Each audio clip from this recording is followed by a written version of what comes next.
ओम शांति। आज 19 जुलाई 2023 के बाबा के अनमोल मधुर महावाक्य सुनेंगे। आज की मुरली में बाबा ने एक बहुत सुंदर सेवा के विधि बताई है।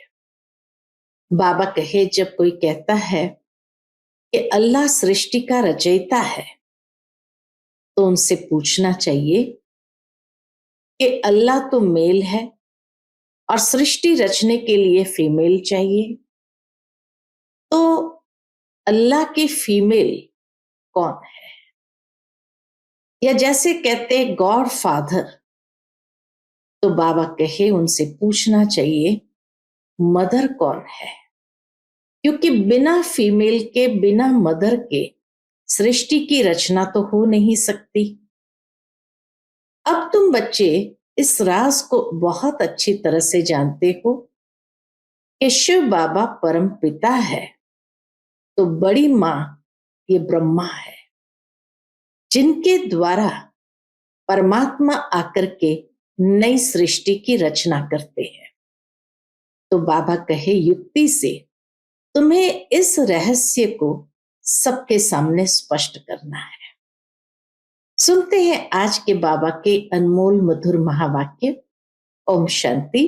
मीठे बच्चे, तुम्हारा यह जन्म बहुत ही अमूल्य है, क्योंकि बाप स्वयं इस समय तुम्हारी सेवा करते हैं। लक्ष्य सोप से तुम्हारे वस्त्र साफ करते हैं। आज की मुरली से प्रश्न है, जो अल्लाह को सृष्टि का रचयिता कहते हैं, उनसे कौन सा प्रश्न पूछना चाहिए? उत्तर, उनसे पूछो, जब अल्लाह ने सृष्टि रची तो रचना के लिए उन्हें फीमेल चाहिए। भला अल्लाह की फीमेल कौन? गॉड फादर कहते हो तो जरूर मदर भी चाहिए ना। तुम बच्चे इस गुह्य राज को अच्छी तरह से जानते हो। अल्लाह की फीमेल है यह ब्रह्मा, यह है तुम्हारी बड़ी मां। इस बात को मनुष्य समझ नहीं सकते। आज की मुरली से पहले गीत बजा है, किसने यह सब खेल रचाया। ओम शांति। बच्चे जानते हैं, कोई भी मनुष्य इस गीत का यथार्थ अर्थ कर न सके। नाटक बनाने वाले भी नहीं समझते, ऐसे ही गीत बना देते हैं। बाबा कहे, नाटक बनाने वाले भी इस गीत का अर्थ नहीं समझते। जैसे शास्त्र बना देते हैं, समझते कुछ नहीं। तुम वेदों के लिए कहते हो, यह धर्म शास्त्र नहीं है। शास्त्र कहेंगे, लेकिन धर्म शास्त्र नहीं है।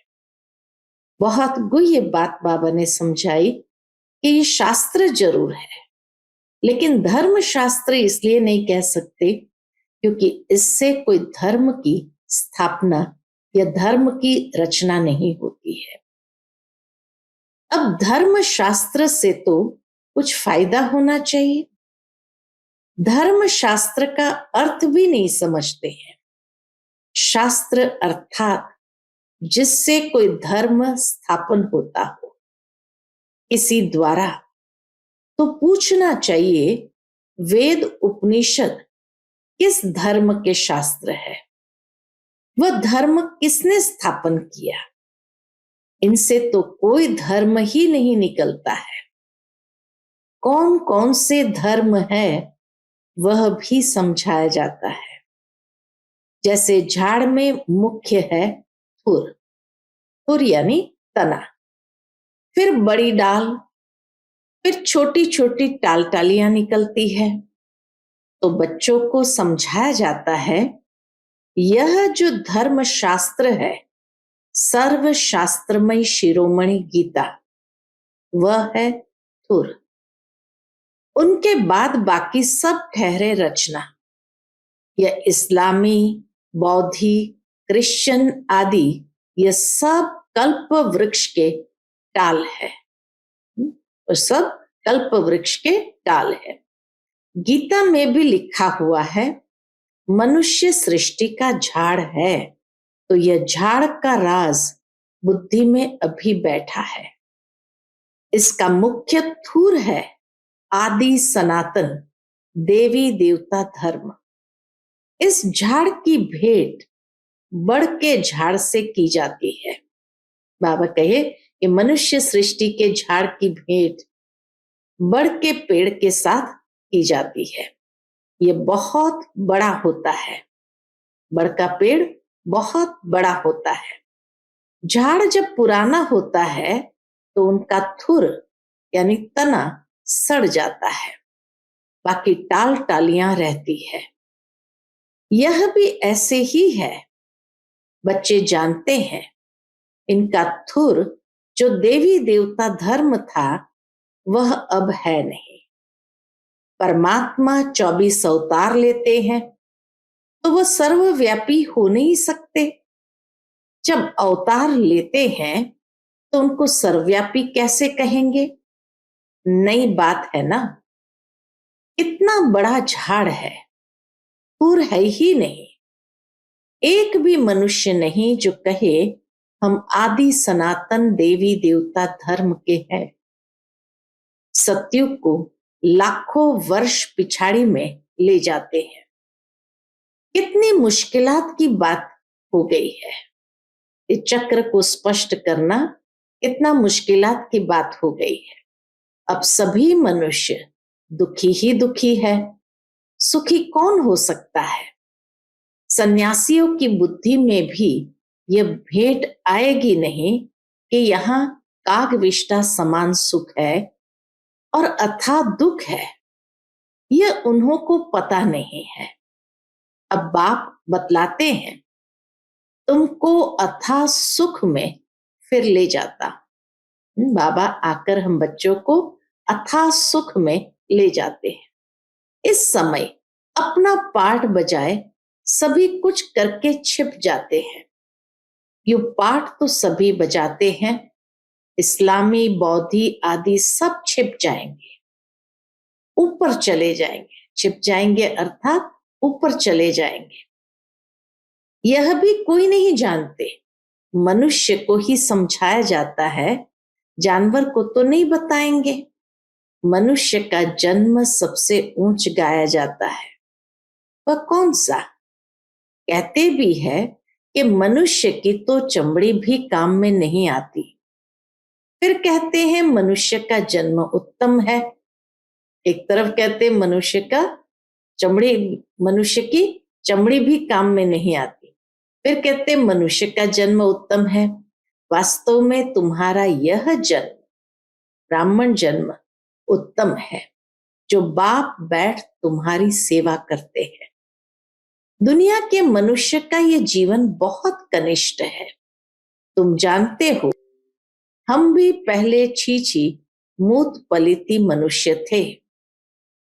बाबा कहे तुम जानते हो, हम भी पहले छीछी मूत पलिती मनुष्य थे।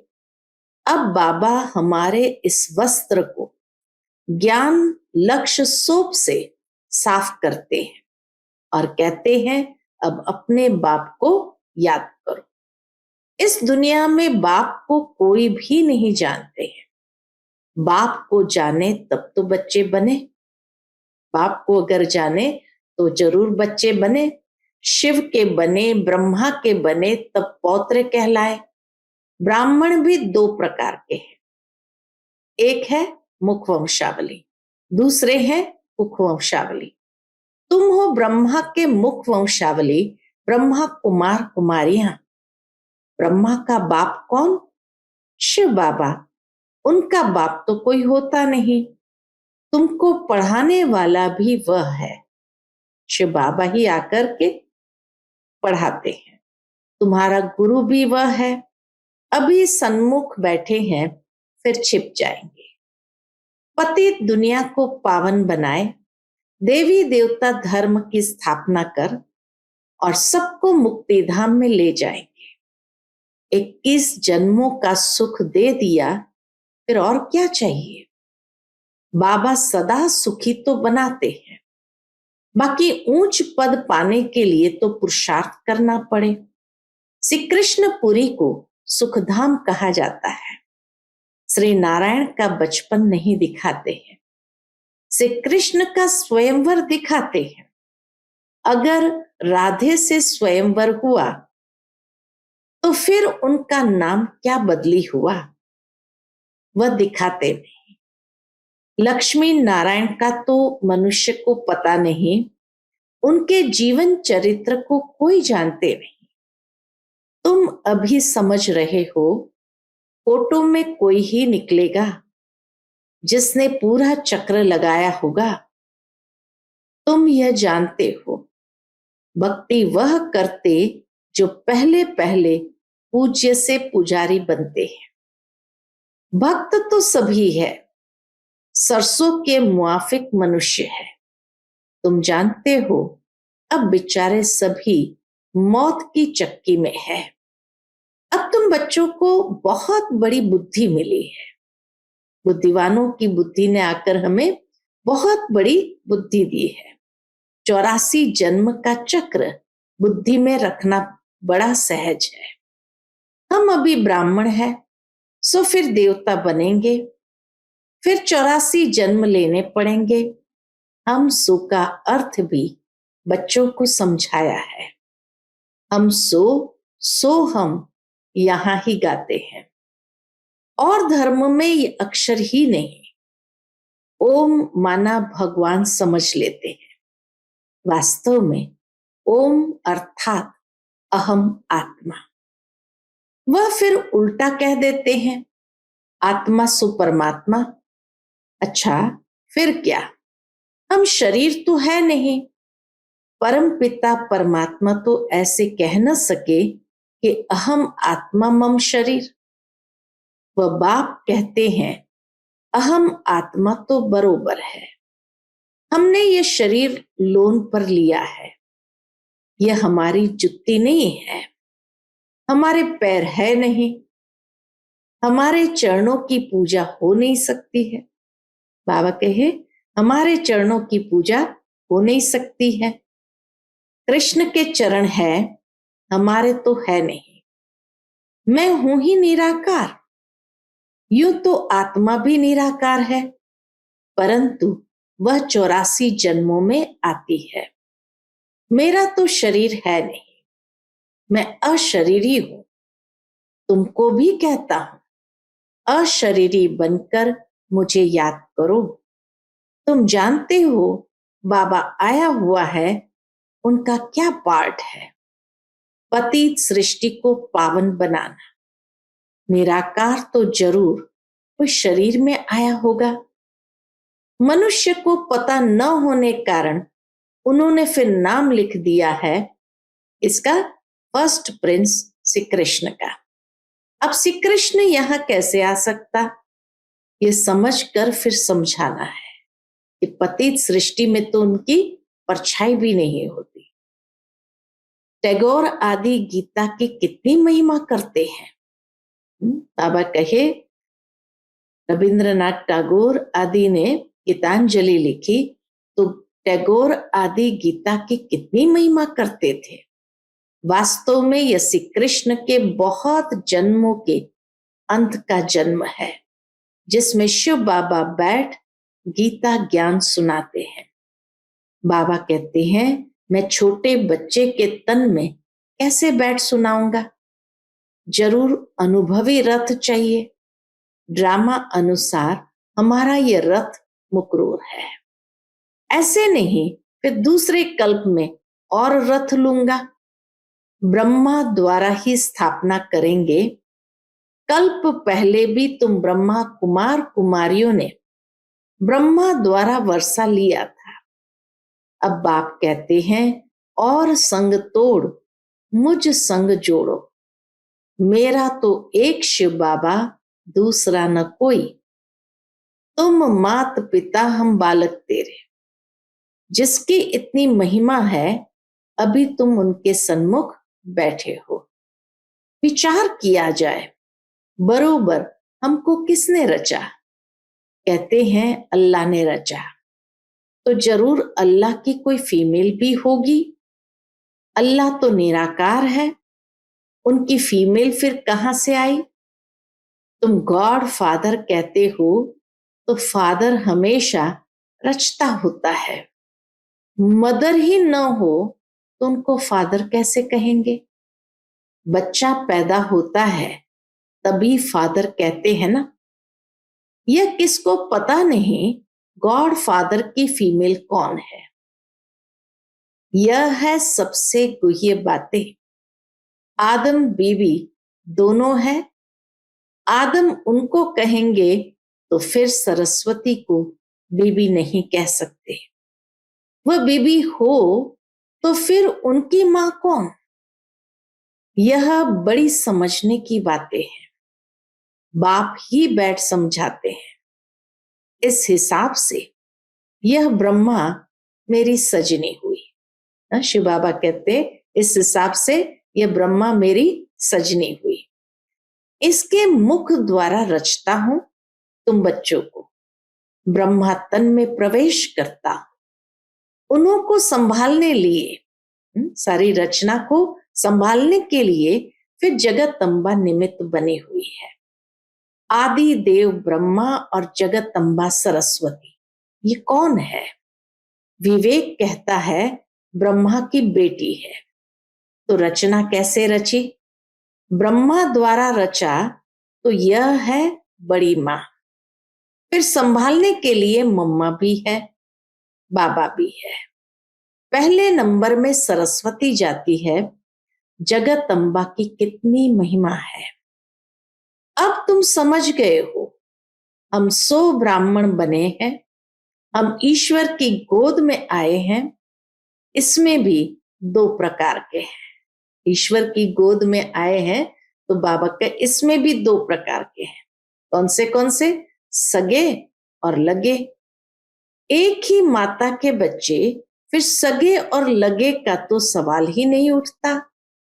यहां भले सगे और लगे क्यों कहा जाता है? कहते हैं जो सगे बनते हैं वो प्रतिज्ञा करते हैं। कैसे सगे और लगे हुए उसको बाबा स्पष्ट करते हैं। हम पवित्र बन वर्षा लेंगे तो ऐसे पवित्र ही गद्दी नशीन वारिस बनते हैं। लगे फिर प्रजा में चले जाते हैं। सगे भी बहुत बनेंगे, फिर उनमें भी नंबरवार होंगे। जितना जो पुरुषार्थ करेंगे वह माँ बाप के तख्त पर बैठेंगे। मम्मा बाबा तख्त पर बैठते हैं तो हमको भी तख्त मिलना चाहिए, परंतु बनेंगे नंबरवार। तो यह है योग की यात्रा। बाबा को याद करना है, स्वदर्शन चक्र फिराना है। आप समान बनाना है। मेहनत करनी पड़ती है आप समान बनाने में। बच्चियां परिचय देकर बाप के पास रिफ्रेश होने के लिए आती है। बाबा देखते हैं कौन कौन बाप से पूरा वर्षा लेंगे और सब तरफ से ममत्व मिटाए एक तरफ लगाएंगे। जानते हैं बाबा हमको विश्व का मालिक बनाने वाला है। बाप कहते हैं हम तुमको स्वर्ग का मालिक बनाएंगे। फिर चाहे सूर्यवंशी चाहे चंद्रवंशी बनो, जो बनना चाहो बाबा कहे तुम्हारे हाथ में। तो बाप अपने आप सब कुछ कर रहे हैं, फिर छिप जाएंगे। सतयुग त्रेता में फिर छिप जाएंगे। घड़ी घड़ी अवतार तो लेते नहीं हैं, उनको अपना शरीर ही नहीं है। वह एक ही बार आते हैं। तुम तो घड़ी घड़ी एक चोला छोड़ दूसरा लेते रहते हो। बाबा कहे मैं पुनर्जन्म में आता नहीं। कितना अच्छी रीति समझाते हैं। आगे यह बातें बुद्धि में नहीं थी। अनायास घर बैठे रास्ते जाते बाबा ने प्रवेश कर लिया। फिर मालूम पड़ा अब दिन प्रतिदिन सब बातें बुद्धि में बैठती जाती है। कहते हैं ना हम 7 दिन का बच्चा हो, 2 मास का बच्चा हो, ये ज्ञान तो सेकंड में भी मिल सकता है। कितने बच्चे हैं, और कोई सत्संग नहीं होगा जहां इतने बच्चे हो। प्रजापिता ब्रह्मा और जगदम्बा भी बाप के बेटे बेटी है, न कि मेल फीमेल। मेल फीमेल इतने बच्चे कैसे पैदा करेंगे? कुक वंशावली की तो बात ही नहीं। जिन्होंने कल्प पहले मात पिता का बनकर वर्षा पाया है, वही आते रहते हैं। कलम लगती रहती है, बगीचा है ना। अभी देवी देवता धर्म के फूल तो है नहीं, बाकी सब जैसे कांटे हैं, चुभते हैं। ये कांटों की दुनिया है। बाप आकर कांटों से कली, कली से फूल बनाते हैं। श्रीमत पर नहीं चलते हैं तो फिर गिर पड़ते हैं। बाबा समझ जाते हैं, ये विकारों में गिर पड़ा। अभी तुम पतित से पावन बन रहे हो। बापू गांधी भी पतित पावन को याद करते थे, चाहते थे वर्ल्ड ऑलमाइटी अथॉरिटी का राज्य हो, सो तो बाप ही स्थापन करेंगे। तुम जानते हो, अब हमको इस कंसपुरी से कृष्णपुरी में जाना है। भारत में सतयुग था, लक्ष्मी नारायण का राज्य था। 5000 वर्ष की बात है। 5000 वर्ष से पुरानी चीज कोई होती नहीं। लाखों वर्ष की तो कोई चीज रह भी न सके। देखो, तुम बूढ़ी माताएं गुड़गांव से आई हो माता पिता पास, जिनसे वर्षा मिलना है। बाप भी बुढ़ियों को देख खुश होते हैं। 5000 वर्ष पहले भी आकर वर्षा लिया था। सारा मदार पुरुषार्थ पर है। तुम बुढ़ियाएं इतना ज्ञान उठा नहीं सकती। ये दादा बूढ़ा तो बहुत अच्छा पढ़ता है। ये दादा बूढ़ा है लेकिन बहुत अच्छा पढ़ता है। तुम समझती हो, जवान सरस्वती माँ अच्छा पढ़ती है। अरे यह तो ब्रह्मपुत्र नदी है, यह तो जरूर जास्ती पढ़ते होंगे ना। यह बूढ़ा सबसे तीखा है। वह तो फिर भी बेटी हो गई, वह तो फिर भी बेटी हो गई। माँ सरस्वती बुढ़ियों के लिए भी है बहुत सहज। बाबा को याद करते रहो। अहो शिव बाबा कुर्बान जाऊं, आप तो सुखधाम ले जाते हो। बस ऐसी खुशी में रहो। बाबा कहे बुढ़ियों को, ऐसे खुशी में रहो तो भी बेड़ा पार है। हमेशा समझो, शिव बाबा समझाते हैं, इनको छोड़ दो। ऐसे ही समझो, शिव बाबा सुनाते हैं। तो बुद्धि योग शिव बाबा पास जाने से विकर्म विनाश होंगे। मम्मा भी शिव बाबा से सुनकर सुनाती है, सदैव एक शिव बाबा की ही याद रहे तो विकर्म विनाश होते रहेंगे। एक शिव बाबा की ही याद रहे तो बाबा कहे विकर्म विनाश होते रहेंगे। अच्छा, मीठे मीठे सिकिलदे बच्चों प्रति माता पिता बाप दादा का याद प्यार और गुड मॉर्निंग। रूहानी बाप की रूहानी बच्चों को नमस्ते। हम सब रूहानी बच्चों की रूहानी माता पिता बाप दादा को याद प्यार, गुड मॉर्निंग और नमस्ते। नमस्ते, शुक्रिया बाबा, शुक्रिया। आज की मुरली से धारणा के लिए मुख्य सार है। पहली पॉइंट, गद्दी नशीन पक्का वारिस बनने के लिए पवित्रता की प्रतिज्ञा कर सगा बच्चा बनना है और संग तोड़ एक संग जोड़ना है। दूसरी पॉइंट, आप समान बनाने की सेवा करनी है। कांटे से कली, कली से फूल बनना और बनाना है। नए झाड़ की कलम लगानी है। आज का बाप दादा का मधुर वरदान हम बच्चों के प्रति है, कर्मों की गुह्य गति के ज्ञाता बन, धर्मराजपुरी की सजाओं से बचने वाले विकर्माजीत भव। कर्मों की गुह्य गति के ज्ञाता बन, धर्मराजपुरी की सजाओं से बचने वाले विकर्माजीत भव। सजाओं के अनुभव को ही धर्मराजपुरी कहते हैं। बाकी धर्मराजपुरी कोई अलग स्थान नहीं है। लास्ट में अपने किए हुए पाप जमदूत के डरावने रूप में सामने आते हैं। उस समय पश्चाताप और वैराग्य की घड़ी होती है। छोटे छोटे पाप भी भूत की तरह लगते हैं। पश्चाताप की त्राही त्राही होती है। इसीलिए उन सजाओं की फीलिंग से बचने के लिए कर्मों की गुह्य गति के ज्ञाता बन, सदा श्रेष्ठ कर्म करो और विकर्माजीत बनो। आज का स्लोगन है, जो तन मन धन से बाप पर पूरा बलिहार जाते हैं, वही गले का हार बनते हैं। जो तन मन धन से बाप पर पूरा बलिहार जाते हैं, वही गले का हार बनते हैं। अच्छा, Om Shanti. Click here to like, subscribe, and press the bell icon to stay updated with our latest videos.